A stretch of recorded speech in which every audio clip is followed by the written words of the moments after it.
He has a history in motocross. He's a top-tier professional photographer, videographer, all that stuff in the trail space. And he's got a golden ticket. And he's got a story to tell. But better yet, he has a Jeffrey. The Jeffrey Award winner, Jacob Banta, joins the show today. And he gives an acceptance speech for fastest camera operator. And you know what? I'm just going to say, we called this. We gave him this award back in December. He graciously accepted and then proved us right by winning a golden ticket.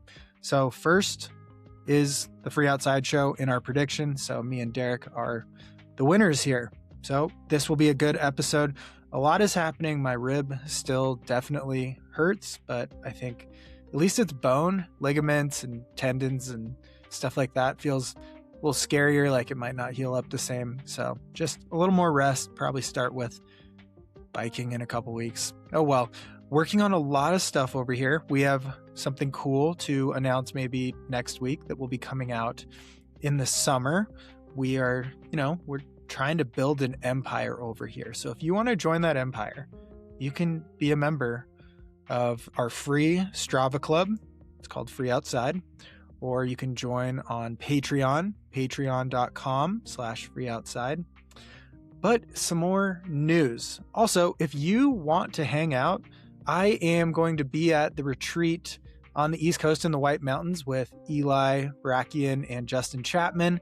That is happening this coming June. So just check out northeasttrailadventures.com. And I think you can use the code FREEOUTSIDE for $100 off. So there's like a number of different options to be able to go to that retreat, and we're just going to run around. They got a place to hang out and chat and storytell and stuff like that. I'm not a hugger, but maybe if you come, I would dish out a hug or two. Anyways, back to the story at hand. This is Jacob Banta. Hope you enjoy this. I'm probably done putting out the Barkley content because it was kind of disappointing and not very fun to relive, but I did write about it on Substack, and I did a podcast recording of it as well. My race schedule for the year will probably be Cocodona and then a 100-miler in Germany. I also want to do the GR20 in Corsica while I'm across the pond, as they say. So if you have any experience or have ever even heard of it, reach out, let me know. I think that would be pretty cool. And if you want some Patreon episodes, I think I'm going to start doing some special ones over there, or at least put out some content. With that, let's just dive right into Jacob Banta, the golden ticket connoisseur. Because we can't afford to pay the tariffs and we couldn't get Dan Jones, we are settling for second place at Tarawera 100K. Welcome, Jacob Banta, the fastest camera operator, but not to be confused with fastest camera operator with camera. That's a separate Jeffrey Award. Yeah, thanks for having me, Jeff. Two things in a year. Got the Jeffrey, got to be on the show. Couldn't ask for a better year. Things are really panning out for me. And I'm secretly grateful that there's no budget for Dan, so I get to hang out with you for the next hour. Yeah, absolutely. No, our budget does not afford the current economy prices to get a big star like that. So we've settled for a cameraman. So my biggest question when I saw you won a golden ticket is, are you going to lose money by running Western States by not being able to work at Western States? Yeah, quite a bit. Because if I'm taking this thing seriously and I'm trying to work a little bit less in the lead up to this race, also, like that's kind of the prime season for shooting. So, Broken Arrow, Western States, Trail Con, there's all these things like in that kind of 2-week, 3-week period, where I make a big chunk of my money for the summer. So yeah, I'm going to lose a lot of money. So if anybody wants to give me money to go run, that would be helpful. It is like the most costly golden ticket probably in history. It's pretty crazy. Yeah. Yeah, I don't know what I'm gonna how I'm gonna make it happen, but I'm gonna make it happen. I'm gonna try really hard and try to train right for it. So What if we'll you figure it out. wear what if you wear a GoPro and just live stream live from your camera view for Western States subscription model through OnlyFans? Maybe that's the move. I love it. You can be my manager, publicist. Um, I like where your head's at, Jeff. Yeah, and then we'll have a crew that's kind of, getting you fuel and hydration and everything. But then another crew who's like changing out cameras and changing batteries and doing all that DIT stuff. So I think we're Yeah. set here. I mean, DJI's got that the follow drone. Hmm. We might be able to just tag one of these on me for, aid station to aid station uh and get the Banta stream going on. I like this. Yeah, it's like two different angles. They can get POV or the drone footage of you the Yeah. entire race. You just make Western just about you. You don't even acknowledge where other people finish, just like a good influencer would. Yep. Follow me as I get 87th place at the Western States 100. No, you have to be like, I just conquered 100-mile course in 19 hours. You don't have to acknowledge where the winner was. You just act like you're the only one who did it. I think it's more relatable though if I go in and set the expectation like, hey, this is not going to be anything impressive, but there's going to be stories out there. We're going to meet some people and some demons. Yeah. Yeah. Maybe you can do commentator announcing the entire time too. The first, like, in live stream in person telling your own story. Yeah, you're a creative. Don't let someone else tell your story on the live stream. Tell it yourself during. Perfect. Brett, give me that microphone. I gotta talk my way through Forest Hill here. I think that's it. Yeah. So with the golden ticket, how does that kind of change your perception of being, someone who runs around and follows fast people to someone who also is one of those fast people competing against them? Has it shifted in your mind the last year or so of competing at these big races? Yeah, I think a little bit. I mean, I think in the last couple of years, I've made some changes to just focus a bit more on the performance side of my running. It's always been a goal. Like since I was a kid, I've always wanted to be like a professional athlete, and since I got into trail and ultra running, that's always been a goal. But I also had to make a living and figure that side of things out. So the years leading up to that, I was really focused on just building my photography business to a point where I could afford to pay rent and go racing and feed myself. And so in the last couple of years, finally getting to that point where I'm a little bit more comfortable in that side of my life to where I can focus a bit more on training has kind of boosted me forward. But I don't know. I think like the other side of that is being on the other side of the camera and getting to see behind the scenes of how these guys go through aid stations, how they prepare for a race, what kind of team they have around them as far as coaches, nutritionists, all of that stuff. Like I get this really intimate behind the scenes look at what the best people in the sport are doing, which feels like a hack. Like I get this unique perspective through that side of my life. But yeah, and then working with my coach over the last couple of years has been the biggest change probably. Just like offloading all the training stuff to him and letting him just tell me exactly what to do and checking the boxes and trusting that he knows a lot better than I do what I Mhm. need to do to compete. But Who's your coach? my coach is Rick Floyd. Okay. So Yeah. best in the biz. I'm the worst athlete on his roster by miles, but I feel lucky to work with him. Cool. And so what has been, if there is a couple things that stand out of these like hacks or like things that you've seen the elites do that you kind of incorporated into your life over the last couple of years? Hmm. I mean, I think there's the training side and then there's the racing side. So, um, I think in everyday life, what I've seen for these guys is they really prioritize Having good people around them for training partners, coaches, that kind of thing. And then they also really prioritize like de-stressing the rest of their life. So that means eating well and sleeping well and doing all the things that aren't running, doing strength, that kind of thing. That really contribute to them being able to train and absorb that training. And then on the race side, there's the nutrition side of things, like just kind of getting a behind the scenes look at what they're eating, what they're drinking, and then how they're going through aid stations and like how, some of these athletes have a swarm of people who are offloading all of the job that they would normally do at a smaller race. But like at Western States, you have so much support and so many people can help you get in and out of aid stations with everything you need really fast. So, um, I don't know. I mean, it's at the end of the day, it's just like whoever trains well and then tries the hardest wins the race. I thought it was whoever ate the most bicarb and consumed the most ketones during it wins the Well, race. that too. I don't want to give away all the secrets, Jeff. I still want to try to race Oh well. yeah, broccoli sprouts too. I forgot. Broccoli sprouts. Yep, mayonnaise. A lot of these guys are doing mayonnaise at aid stations. Just for chafing, right? They rub it everywhere. Well, in your body, on your body, wherever you can fit it.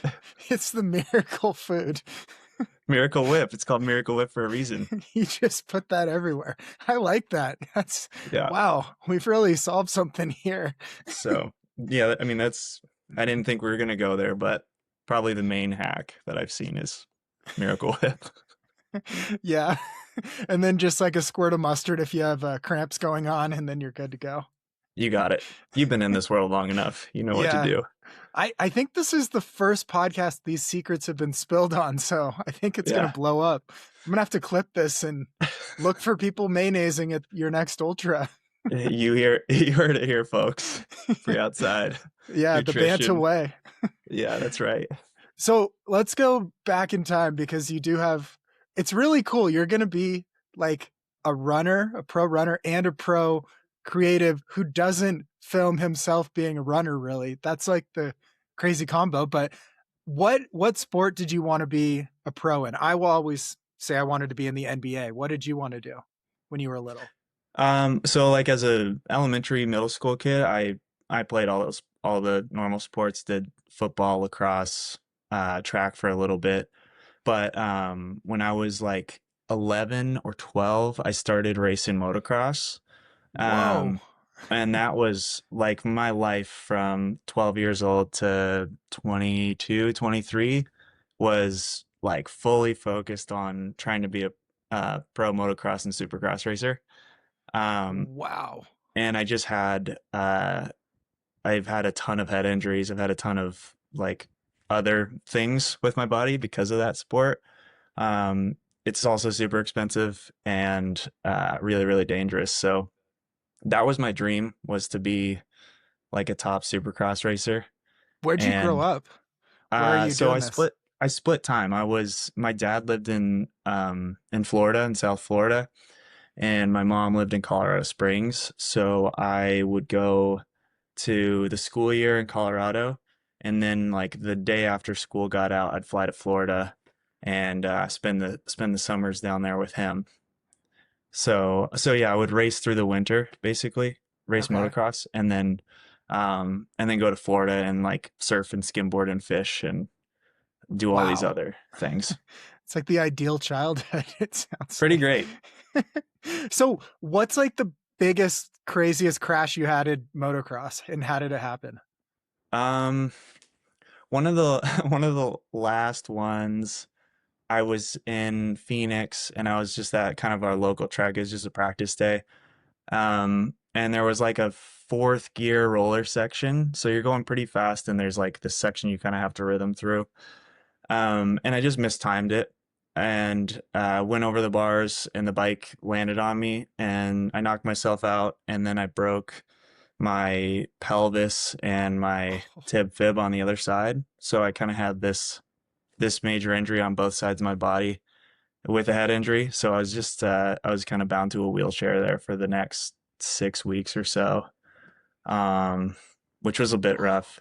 But yeah. it's just, when it's bones, it's really not usually that bad, because bone usually will heal up in, 6 or 8 weeks. But the head injuries are the thing that really took me out. And yeah, you gotta be careful with your noggin. And it must have been a hard decision to decide to give this up too. Was it hard to walk away from this thing where you're seemingly pretty close to being a pro? Yeah, I mean, I think I probably thought I was closer than I really was. Okay. Looking back, I don't think I was that good. But yeah, it was hard to walk away from because that was like my whole focus growing up was trying to pursue that dream, and then kind of slowly letting it fade away. It wasn't like I had one accident or anything that just shut it all off. It was just kind of this gradual realization that I'm going brain dead and I can't afford to do this, and I'm not gonna make it. That's a sport where if you're not kind of on track to be one of the top guys by the time you're 17 or 18, you're probably not gonna make it. Because all the guys that I raced with growing up that went pro are retiring right now. Whoa. Yeah. So you're saying you had this talk with yourself, like, I can't afford to keep going more brain dead, basically, is how the sport goes. For sure. Yeah. That is No, I mean, rough. and I realize it. Like I still feel it all the time. You can probably hear it, but like it's I can't stress how much of an impact like brain injuries can have on your life because I think I grew up, I was kind of like an average student, pretty decently smart kid, and I feel like I still have that capacity for knowledge and I can retain things, but like everyday things, like literally just having a conversation with a person requires way, way more focus than it used to because I have to think about what what words are about to come out of my mouth. Wow. Um, and it just takes a lot more like effort to do everyday basic things. Um, so run. Don't ride dirt bikes, go run. Yeah. Wow. Crazy. Okay. So we're going to start from this moment or that moment. And then how do you end up running again and getting into the creative photography side of things too? Yeah, so I lived in Pensacola for a while where I was born, and I was working a run specialty job there, and I played with cameras growing up. Usually when I was injured for motocross, I would bring a camera to the races just so I could be there and hang Okay. out with friends and interact that way, be part of the community. And then I was working this run specialty job, and COVID hit, and so they all of a sudden had this huge need for content so that they could kind of Hmm. start off their online store, and then they could also communicate with that community in Pensacola, um, without people coming into the store. And Florida was pretty open at the time still, so we stayed open through that whole thing. But people were scared and they still want to be part of that community, but they maybe didn't want to come to a group run, Hmm. that kind of thing. So I started doing, we were hiring a guy to come do content for the store, and I had the same equipment basically just as a hobbyist. And so I spoke with the owner and I just said, "Hey, you can pay me like no more. You can pay me my hourly like shoe fitting rate if I could have a few hours a week to just do this thing and focus on the camera stuff." And so I did it for the run store for maybe a year or so. Do you remember the Eh, first video you made for the run store? And was it Oh, like really nerve wracking? God. So God, I don't know if I want to say this. People are probably gonna go look this up, but I at the time, like Ethan Newberry was a big deal on YouTube, The and ginger runner. Yep. shout out Ginger Runner. And like I loved his content, and so I kind of thought like, well, we could speak to the community by doing some shoe reviews. We could, do some tutorials and stuff like that. So there were a couple. I can't remember the first one, but like there were a couple this one video that actually crushed was a tutorial of how to tie a marathon knot or a runner's knot. Hmm. Um, I had a sick mustache. I didn't know how to use my camera very well, and I filmed that and like started their YouTube channel with that. So it was a combination of that, and then they also had a race series that I would go photograph and film just for their marketing stuff. But yeah, I don't know the first video, but they gave me so much creative freedom Yeah. uh, because they had no idea what they wanted, and they just were like, Jacob, you're the marketing guy now. Go go create and have fun. That's awesome. So you got to like learn a skill while getting paid to learn a skill and experiment in front of people who weren't critical because they didn't know anything. Yeah, and I'm still doing that. Like these brands, I don't understand. Like if these brands understood how much I'm uh still learning on the job every time I shoot, there's no way they would hire me. Like I Well, let's expand upon that real quick. I don't think people or brands always realize how dynamic of a sport trail running is too, especially covering from the other side of a camera, because not only are there restrictions within the race, there's restrictions on like drones or what you can do. There's restrictions on where you can get to by driving and stuff, and also service and I don't know, battery powered everything. I think it is like you have to have that mindset of learning on the go to even be successful. Would you? I just don't want you to throw you don't know what you're doing out there. I think you're really good at figuring out what you're doing while it's happening because that's the only way. You don't know who's going to be coming through. Like at Javelina, you got to be ready to work with what you got no matter what. yeah. Well, thanks for that, first of all.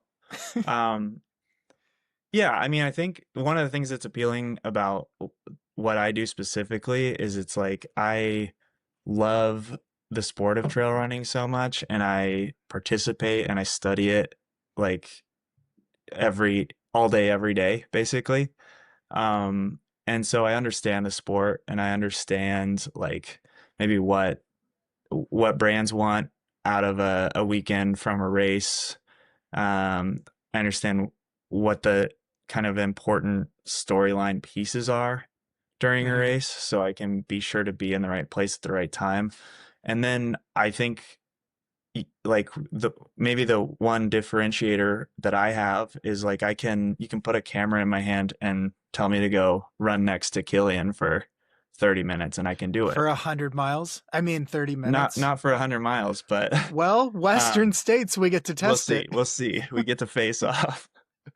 Um but I think yeah, like and I say I don't know what I'm doing. Like cameras are so good these days and you can have a relatively basic base of knowledge of how to operate one and you can get really good content. I think it's a lot more about like your vision for what you want to create and having the wanting to try hard enough to go get it and then just like having the physical ability to get out and do it. And that's why I don't shoot weddings, right? Because like you could, you need to be a Yeah. really technically sound photographer or videographer to shoot that stuff well, but you don't necessarily need that physical piece that you need as an action sports photographer. And that's the part that I feel like I really thrive at and really love. Hmm. I've always thought wedding photographer would be the most stressful job out there because you just could miss all the key moments so quickly and then it's over and then you did a bad job. It's like you don't get redos. In trail running, you can just go to the next spot or do a pickup shot for a videographer, but wedding photographer, that sounds too scary. Way too scary. I shot a friend's wedding early on for free and it was pretty Whew. stressful. Yeah. Okay, Like so way more people stressful love than Hard Rock or Western, like one of these mega trail races. yeah, and less attention, but it's more stressful. Yeah. Yeah. So people love the story. So you have a job at a run store, you're starting to learn content and stuff. when does it kind of click that maybe you can do this broader than just the run store? And when do you kind of leave Florida?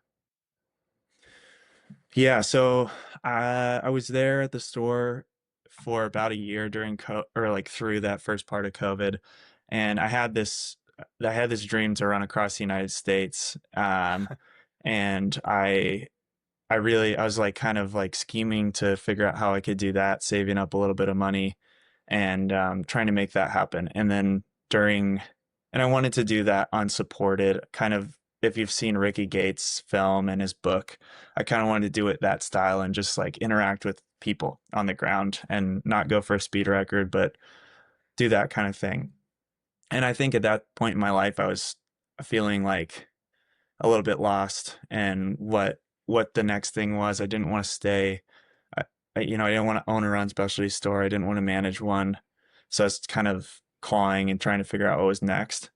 And so I knew I kind of needed like a sabbatical or some sort of a break in what I was doing to kind of figure out the next thing. And so because it was COVID and the run across America didn't feel feasible, I applied for a PCT permit. And then I got that, and so I quit my job with like the little bit of money I had saved, and then basically boxed up my life in Florida. Um, didn't have a place there anymore, and just went to the PCT with no plan for after. Um, and then I just walked for a few months, and I ended up getting off the PCT at like Cascade Locks because I pretty much ran out of money and And um you hate Washington? well, it was all on fire that summer. It was the Oh, summer, okay. the Shasta Okay. fire. Like I saw that happening off in the distance.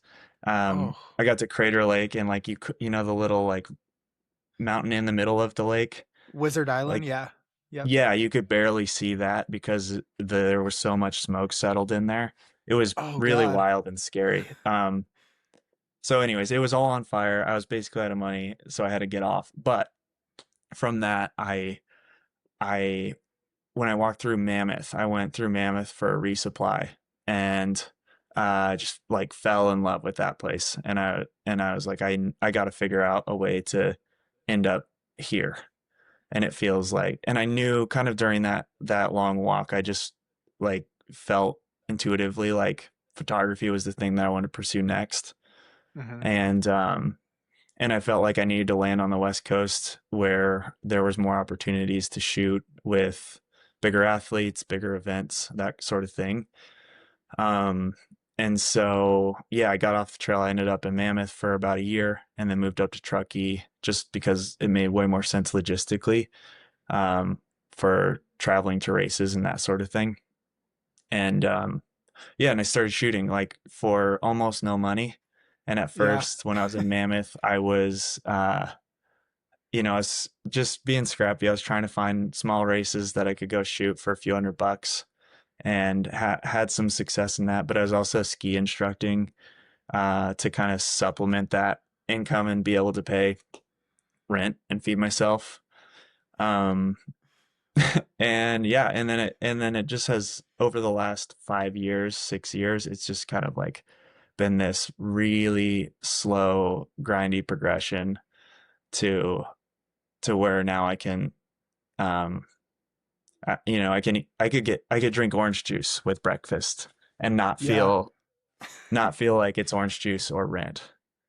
Yeah. I mean, I think you meant to say overnight success out of nowhere, didn't put in years of hard work. Correct. You know? Yeah. Yeah. Just born this way. As we always see golden ticket winners, it's like out of nowhere after a decade of working hard at it. That's right. That's right. Yeah, so let's kind of move into the running side too. When did you decide to take that more seriously? Because I think it's really cool that, especially the dualities of like Florida ends up in Mammoth, ski instructor, and then you know camera guy photographing these great athletes, and then beats a lot of them at a race later on. So, how did the running side progress? Yeah, I mean, I always ran growing up like for other sports. For motocross training, I would run, but it looked like, maybe 10 or 15 miles a week sort of thing, which was kind of a lot compared to my peers in that world. But Okay, I pretty have to minimal. ask. Did you drink a lot of White Monster in those circles? It Oh, feels like so I Monster don't is I think that was huge. pre White Monster, but like all of like the man in the sport right then was Ryan Villapoto, and um he was a Monster Energy Kawasaki guy. So like as a kid, I had that same kit with all the pro circuit, like all the sponsors on it. And yeah, I was just guzzling monsters. Um Wow. yeah, just getting so fired up on the drive to the track. Just ready to Um go. That's how everyone sends it so big in that sport. that's right. That's right. Just caffeinate and huck your meat off a jump. And then you just can't sleep after that many monsters, so you had to run 10 to 15 miles a week just to wind down. Correct. Yeah, that was just for sleep. The show is brought to you by Janji, JANJI.com. And use code free outside. It might give you percentage off or it might not. I'm actually not that sure. But I've worn Janji since before I was even sponsored by them. And I know every podcast says that, but I used to test gear when I was a writer. I get sent stuff that I could test and review and stuff. And I could kind of choose to wear whatever I want. I was also getting like $75 per article. So I couldn't afford to buy anything. I could only choose from what I got to test. And you know what I chose back then? Janji. Specifically the shorts. I like the ultra shorts right now. They have some 7-inch ultra shorts and they're always sold out. That means they're so good, but they just had another drop. So a lot of stuff is in the catalog, in the queue, in the inventory. So head over there, tell them I sent you, get the stuff because it always sells out. Because of me, probably. Um anyways, and then actually in middle school, this is kind of a funny story, but in middle school, I ran track, I think 6th grade and then part of 7th grade. And we had this uh coach who was also the gym teacher, and she took her job very seriously. And there was a uh there was a like a big meet for us, right? And I had qualified for 5 or 6 events at this meet, but it correlated with the state championship motocross race. And so I told her like, "Hey, I'm gonna miss this practice because I need to go to this race because this is important to me." And I would have still been able to run the meet, but I told her that was coming up. I went to this motocross race, came back, showed up for the next practice, and she had this talk with me about how and I'm in 7th grade, Mhm. which I think is crucial. But she had this talk with me about how I really needed to focus in on one sport and I needed to choose what thing I wanted to excel at.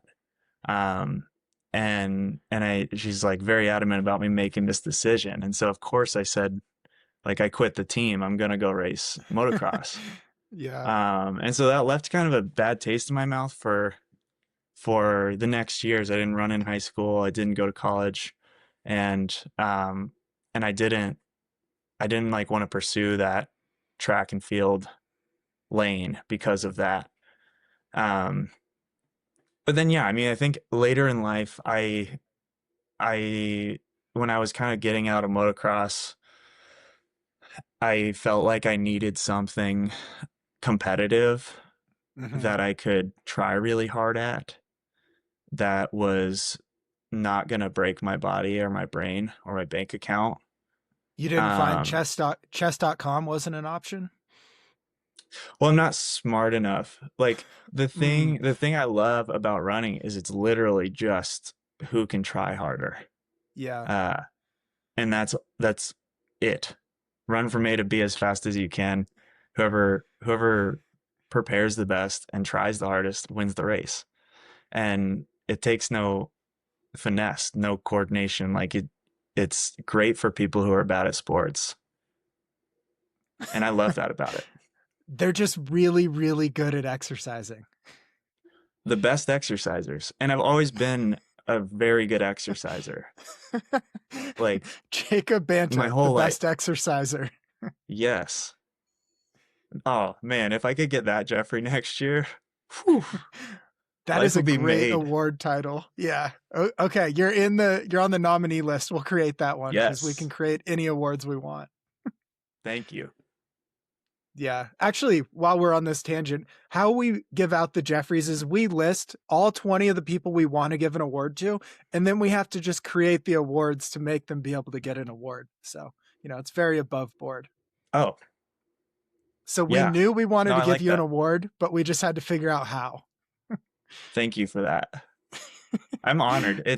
I haven't put it in my Instagram bio yet, but Last year, I think Jamil it did. yeah, I've seen a couple people.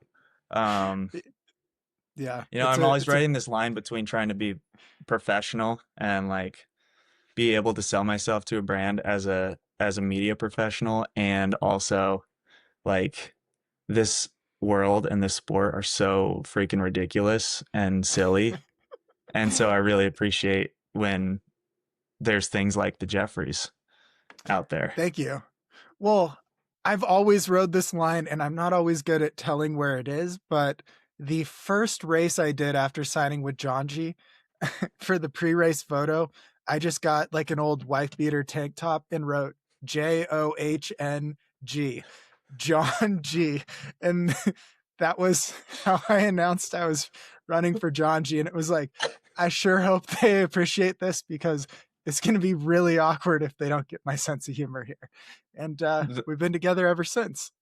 That's incredible. I would immediately buy that shirt if they made like a um Jeff Garmire signature John G shirt. Yeah, my collab, I keep wanting to do one with them, but the only problem is I only pitch things that either look like they're from a trailer park or a 4-year-old's costume bin. That's basically my style in a I nutshell. mean, And I think that's fashion though, right? Like you got to live in on the this edge. niche, yeah, in this niche of Yeah. glitter and everything, that's got to be fashion. Yeah. I think John G's got to jump on that before Satisfy does. Because someone's going to take it and run with it. Well, Satisfy will either be the one stealing or the one stolen from. It's just part of things. I don't want to go there. I don't know Okay, enough to yeah, yeah. Let's move on. back to banter. So okay, we're still waiting on you on the edge of our seats to enter trail running. What was your first race? When did you dive into it?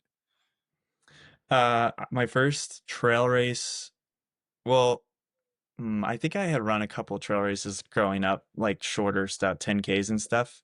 Mm-hmm. Um, just randomly. But my Just first like just like like drove to the wrong parking lot and ended up in a race, yeah. that kind of thing, randomly. No, Yeah. I think my dad was training for a triathlon once, and Okay. I think we did a trail run together. This is like I was, 11, 12 years old kind of thing. Don't Yeah. really remember. But Totally. the first like legit trail race I did was in Charleston, South Carolina. I lived there, I worked there, and it's called Peyton's Wild and Wacky 10 by 5K. And so it was this 50K. What? Yeah, Wow. yeah. And great race. It still exists. It's awesome. If you're in Charleston, I think in May or something, go do it. It sells out fast.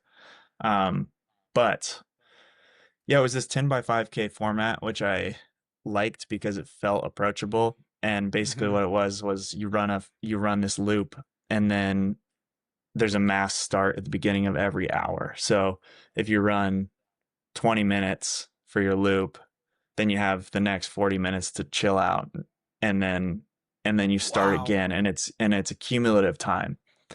Um, and so I did that with just a group of friends who I was doing track workouts with and stuff in Charleston.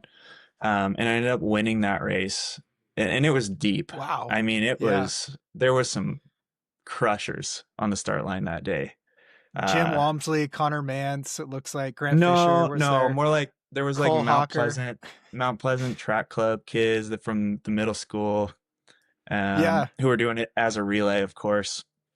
So there yeah. was really stiff competition, but I ended up taking the W there, and which motivated me to pursue this career, I pursue love this it. with my whole being. But not listen to the seventh grade track coach and also not choose between being behind the camera and in front, right? That's right. I mean, yeah, yeah, exactly. It's pretty funny how long you've ignored that advice. You're like, I'm not choosing one thing ever my whole life. Yeah, I mean, I think I mean, I'm in this weird state of mind all the time where I feel like the more things I'm into, the more balanced life feels, but I also get distracted, and I think sometimes I take on too many things, and and I have a hard time focusing enough energy on the things that I want to really succeed in. And Mm-hmm. so, on one hand, I think it's great to have a bunch of interests and a bunch of sports that you're into, and it balances things out and it puts you in different communities and you interact with different people. But on the other hand, like specifically in this last couple of years, in this kind of push to try to get a golden ticket, it's been a lot of just shedding things, like Mm-hmm. trying to get rid of some things that aren't maybe pushing me forward in this pursuit, and also acknowledging like I'm 32 years old. I still have a lot of life to live, and like if I want to get really into bird watching and surfing, there's still time. But the time I have to try to be a pro jogger is not that long, A and pro it's now. exerciser. Yeah. Yeah, Yeah. yeah. Jacob Banta, pro exerciser. How Man. does that sound? How does that make you feel? Oh, that feels good. I'm gonna be honest. Yeah. I love the way that hits my ear. Yeah. So, okay.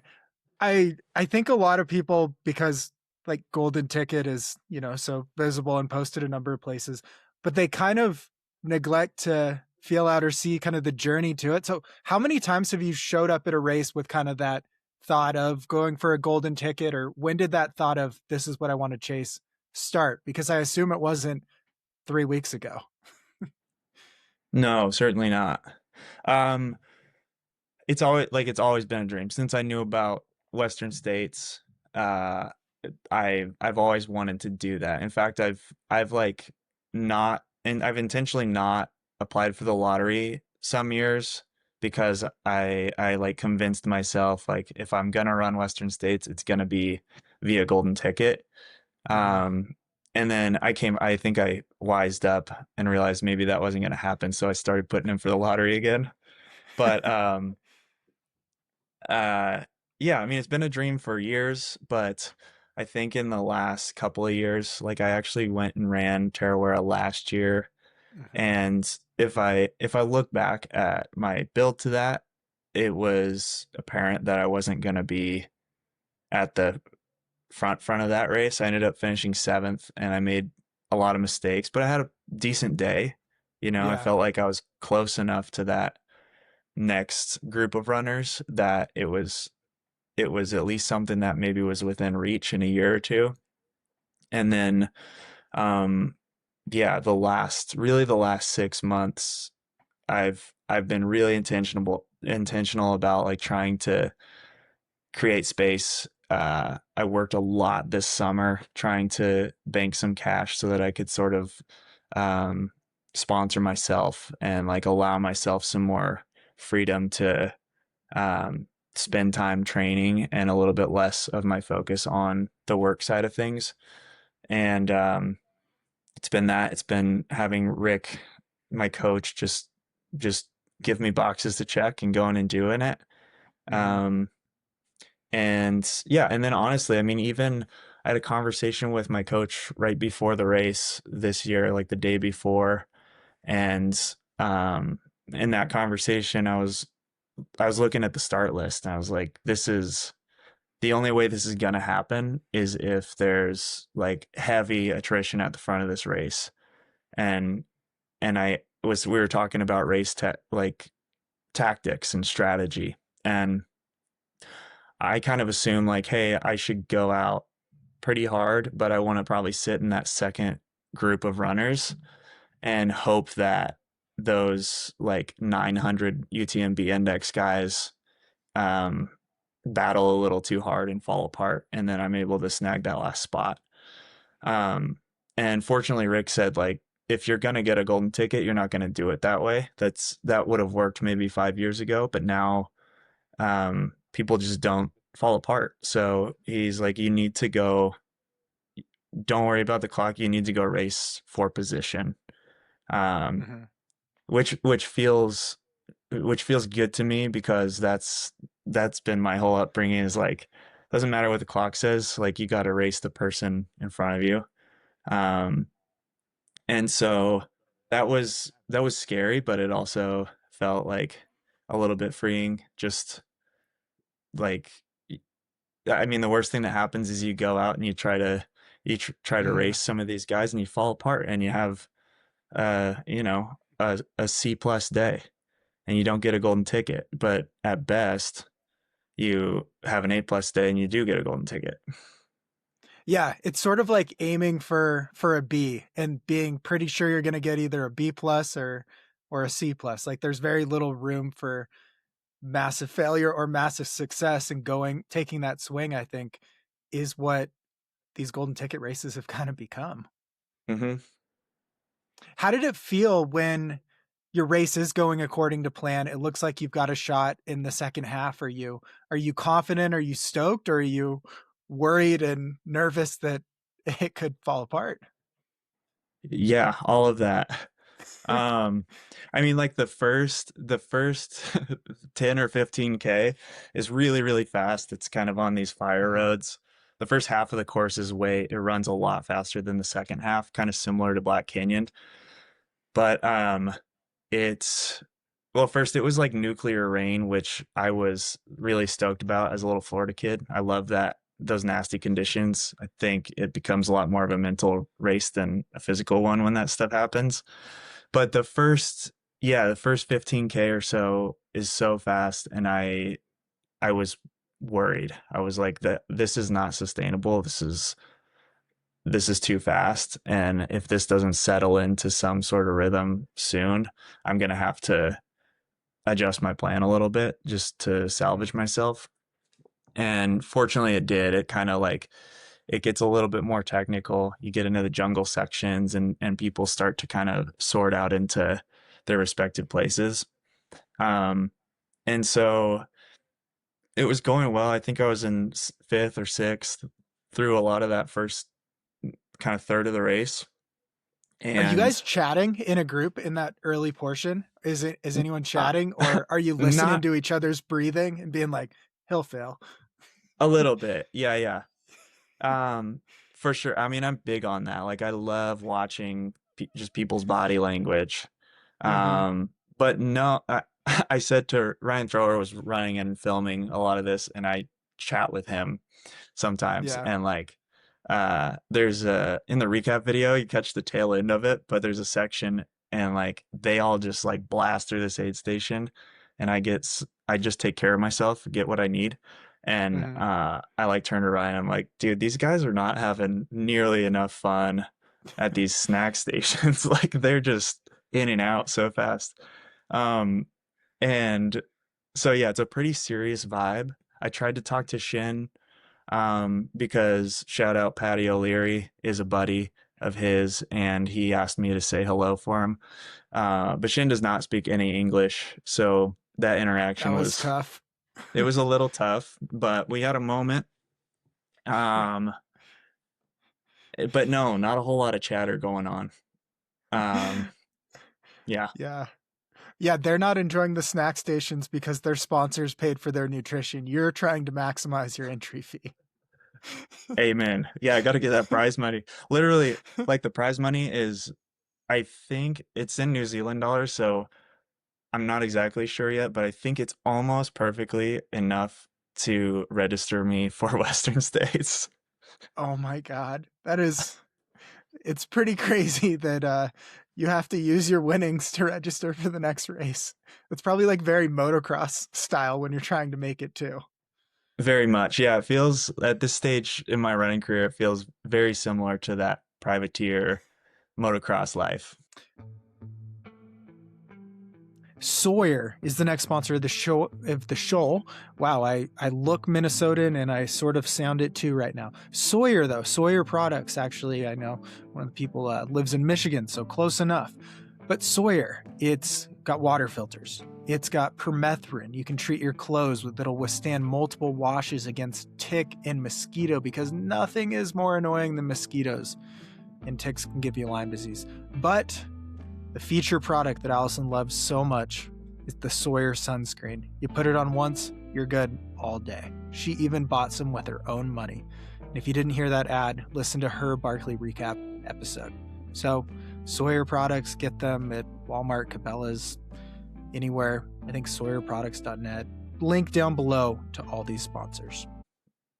Yeah, so let's dive back into the Tarawera recap. Did you know at some point you were gonna get a golden ticket, or was it right to the end you were really fighting yourself and how hard it was out there? Yeah, I mean, I was trying to be really intentional about not focusing on what was happening behind me. Mm-hmm.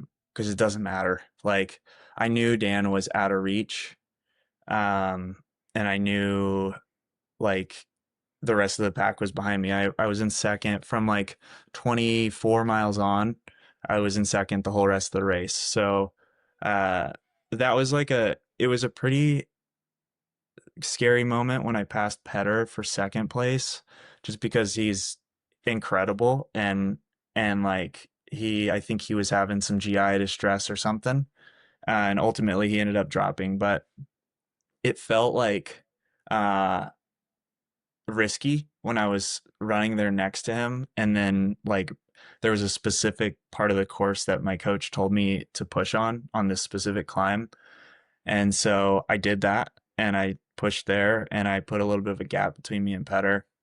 Um, and then from there it was just like just run forward, and I would come into aid stations and get what I need, but I would like crank my music as loud as I could so that I couldn't hear if there were any cheers behind me for people coming in next. I just didn't want to hear it, and I wasn't Mm-hmm. allowing myself to look over my shoulder, because I had a lot of experiences like in motocross races where you're tired and it's the end of a race and you're looking over your shoulder, and if that's where you're looking, that's where you're going to go, and people are going to see that as a weakness and take advantage of it. So it was funny because after the race I was talking to Nick Handel, and who ended up fourth, and he's like, man, you never look back, but I was running behind you for like less than a minute behind you for like 40 miles.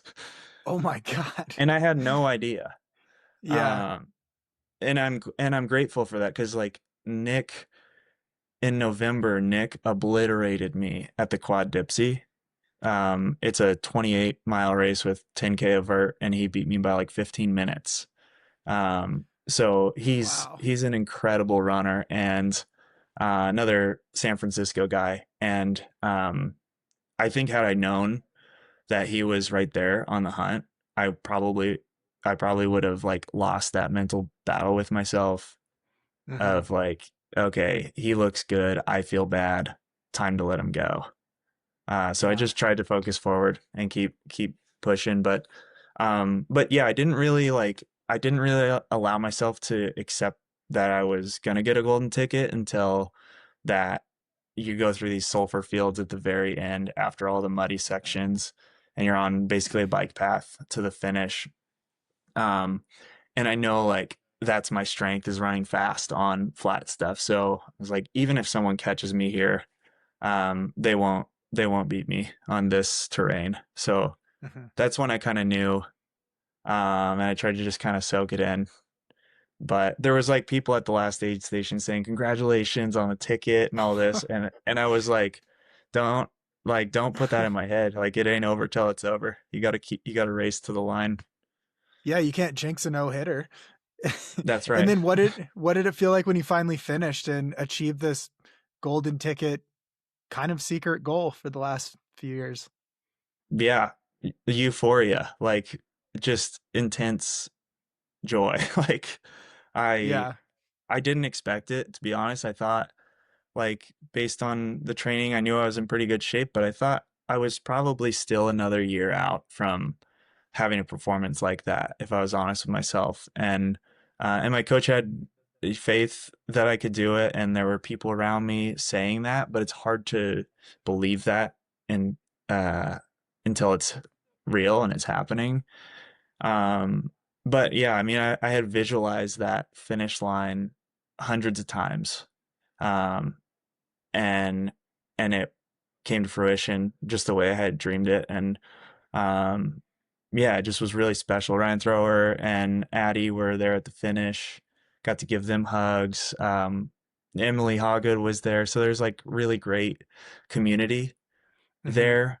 And it just felt like so much love and support at the finish, and it was just like a highlight of my life coming down that chute. Totally. Yeah. So the people want to know what is playing in Jacob Banta's headphones. What kind of music are you turning up to drown out the sounds of cheering? Yeah.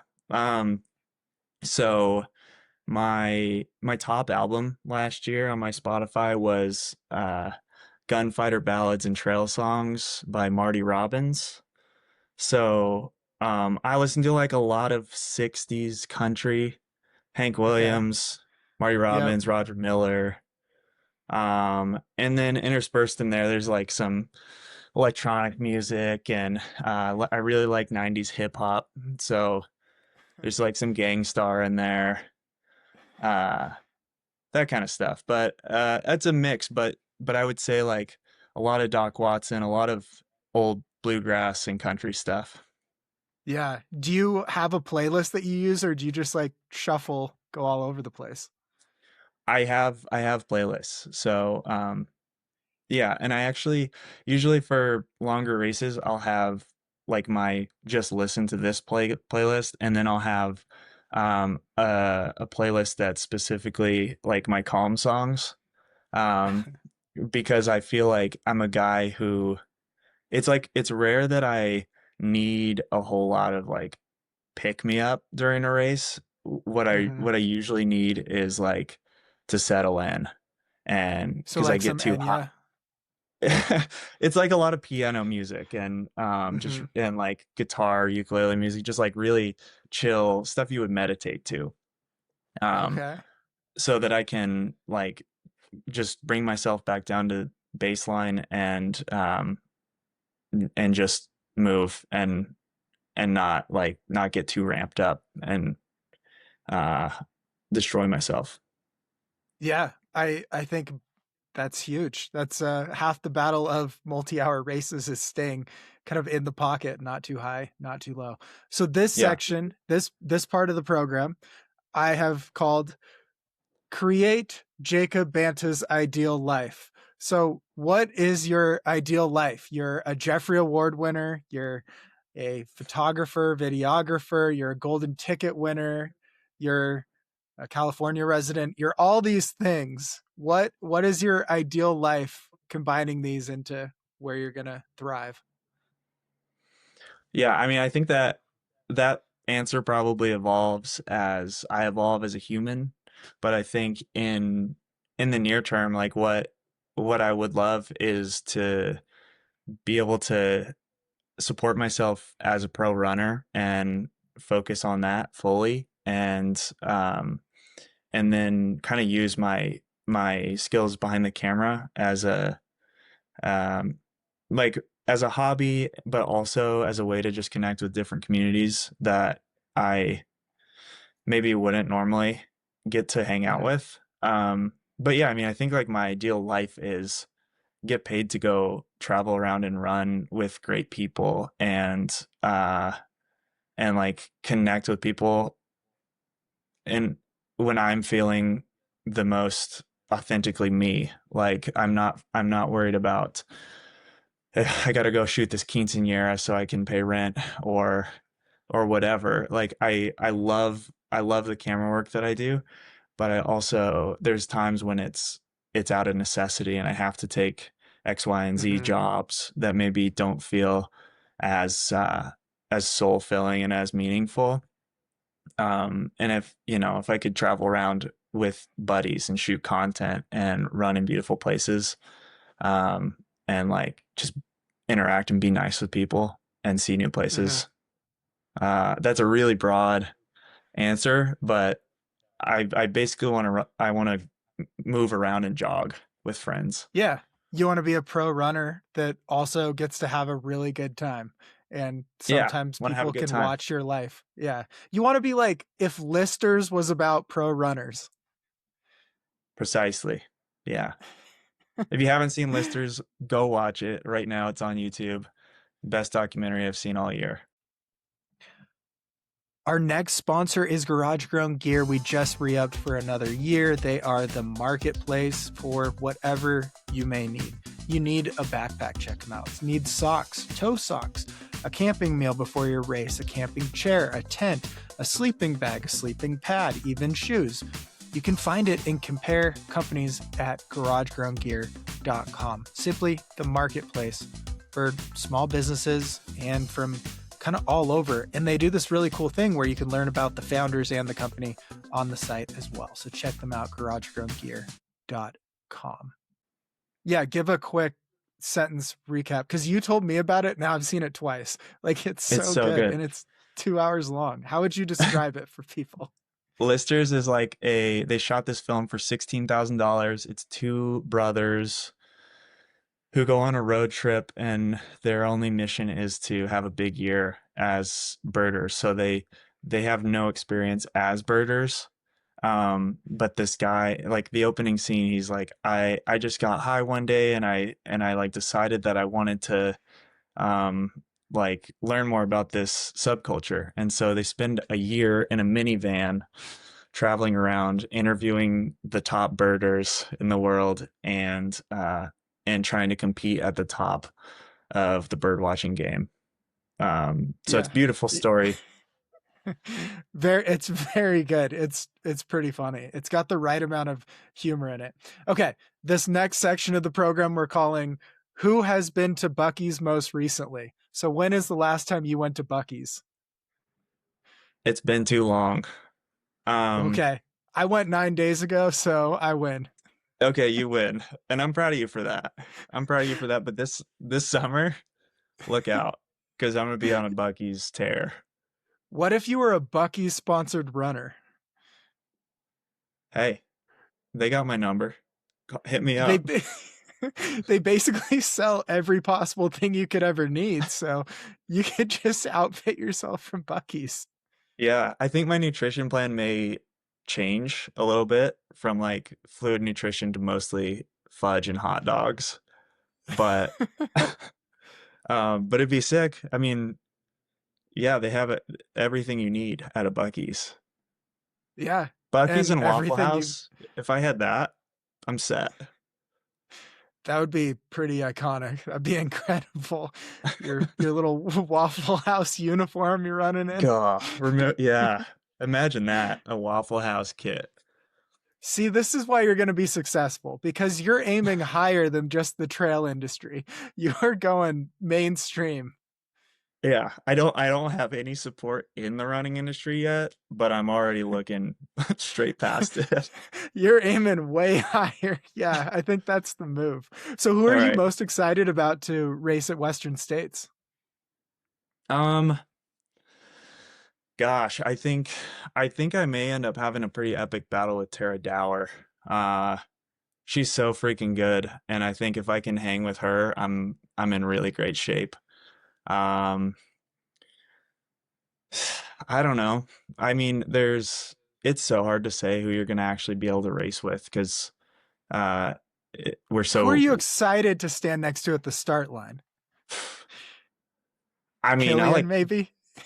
Eh, Yeah, no, he's that not would be that pretty good. cool. It's whoever's there, it's just gonna feel surreal, like to be standing on that side of the start line.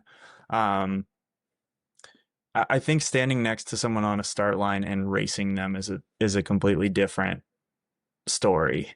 Hmm. Um, but I don't know, man. I think it's just gonna be cool to like try to try to stick in that top 10 group and see how far I can go and see if I can hang on. And whoever Yeah. that puts me around is gonna be great. And I'm also, as long as we're allowed to have pacers, like I'm super stoked to spend time with people I love on my crew and just like experience this thing for the first time. Yeah, I'm not going to be in the country, so I'm going to have to decline that invitation. But thank you very Mm, much for yeah. the invite. Dang. So hear me out. I've got a really good idea for this year's Western States. We've got the embedded runner. We can film some of the best runners of all time, and we'll call it Unbreakable 2. What do you think? Hey, that sounds original to me. Yeah, I don't think it's ever been done. I don't think they made a sequel yet. I don't think so either. I wonder if there's been talks about that. I haven't heard any in a while. So to close things out, you won a Jeffrey Award, and I would like to give you the space to have an acceptance speech. You may thank anyone or no one. Use this space however you would like.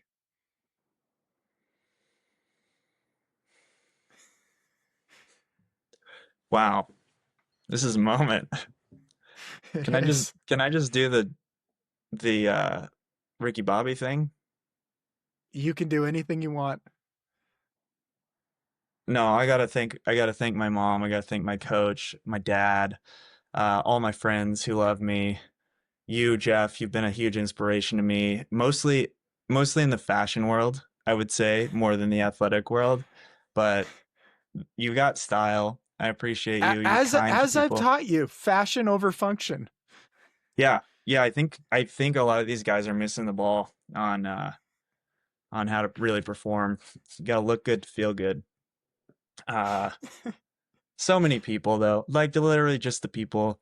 I oh, we're talking about Jeffries. So I do actually want to thank like people for the Tarawera stuff though, because I I don't know, I want to do maybe a Substack or something about this, but like the the amount of people on the internet and in my running community and stuff who have just said nice things and said like that they believe in me to be able to go perform at this race has like immense weight in my mind and I don't take it for granted and I just really appreciate all those people like whether you're on a podcast or you're in the community like the I know people think these things all the time, but a lot of times, and I do the same. Like I think like, oh, that person's going to do great, but then I don't reach out and tell them, hey, I think you're going to do a great job. Or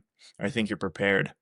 And when people do that, it means a lot and it makes a big difference. So thanks to all the people who like said nice things and supported me through this. It's been really, really great. Wow, that was awesome. And I can't really follow it up, but I'm going to ask one more question because I'm so Please. curious and I have to. Did you have a trail name on the PCT? My trail name was Yo-Yo, and it was confusing because everybody thought I was yo-yoing the trail. But I just carried a Duncan butterfly, um, and I played with it a lot on the trail. Okay, that's pretty So I awesome. And yo-yoed. the connotation you're doing 5,200 miles, but ran out of money less than halfway to that. Yeah, exactly. Awesome. Well, thanks so much for jumping on. This was super fun to get to know you, have some jokes. So, what did we learn? Mayonnaise. That's the big thing that people got to incorporate. Yep, that's the trick. And then watch for Unbreakable 2. Yep, big stuff coming out. Make your documentary on Western and call it just Unbreakable 2 and just about you. Like, just steal the name. The Be like marketing's already in Unbreakable place. 2, and then the subtitle could be like Greased Up or like Mayoed Something up. mayonnaise related.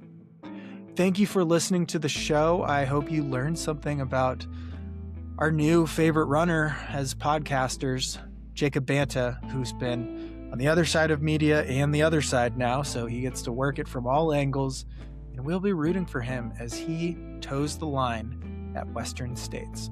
Pretty cool. I actually didn't know a lot of this stuff we got to learn today, and I hope you guys enjoyed it as well. So if you enjoyed this and you made it this far, maybe share it with your friends. Say, I just heard the weirdest podcast ever. And let's see, what are some of our most popular? People love the John Kelly episode. People love the Ben Demon episode. They love all our episodes. The Barkley recaps, people love the ones with Allison Mercer where we break down everything running. Send one of those to your friends and just say, I just found the weirdest podcast ever. And you know what? That'll convert. That's how they'll listen. That's what I've made a career off, is being authentically weird, which happens to just be authentically me. Okay. Thank you guys for listening. Share, subscribe, do all those things that everyone always says, but I forget to say. And stay elite, my friends.